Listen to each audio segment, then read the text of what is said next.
अस्सलाम वालेकुम जी नाज़रीन, मैं थोड़ा अपना समर भरवाना तुसी देख रहे हो यूट्यूब चैनल समर भरवाना ऑफिशियल। आज मेरे को मौजूद हैं पंजाबी दे मशहूर शायर गज़लां दे लिखारी जनाब हाजी मोहम्मद अफजल नाज साहब। जी हाजी मोहम्मद अफजल नाज साहब। बिस्मिल्लाहिर्रहमानिर्रहीम। बहुत शुक्रिया जनाब मार ज़फ़र अब्बास समर साहब अपने चैनल पे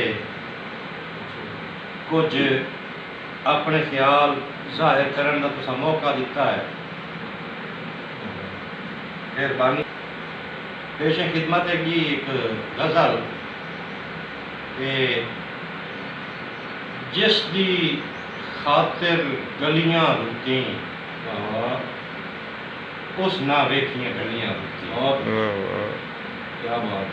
जिस दी खातिर गलियां रुकी उस ना वेखियां ढलियां रुकी।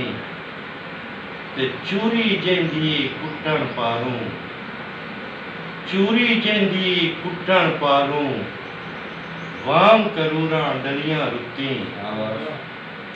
ते अखीं जितने धोखे खाते, अखीं जितने धोखे खाते, कख ना जाता भलियां रुकी।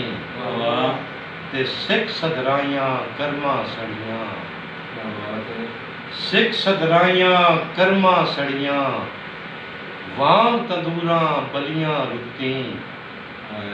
सिख सदराइयां कर्मा सड़ियां, वाम तंदूरां बलियां रुकी।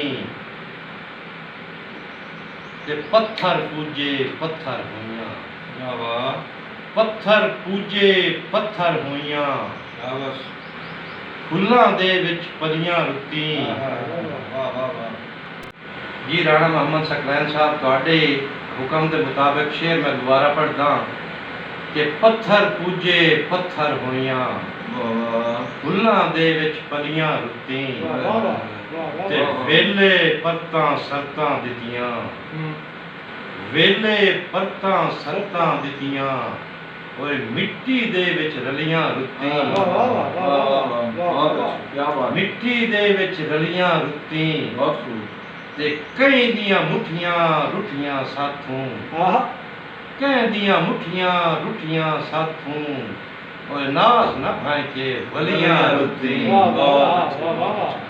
नाज न भाई के वलियां रुकी, जिस दी खातिर गलियां रुकी उस ना वेखियां ढलियां। जी नाज़रीन, यूट्यूब चैनल समर भरवाना ऑफिशियल ते जनाब ने समाज फरमाया है हाजी मोहम्मद अफजल नाज साहब नू।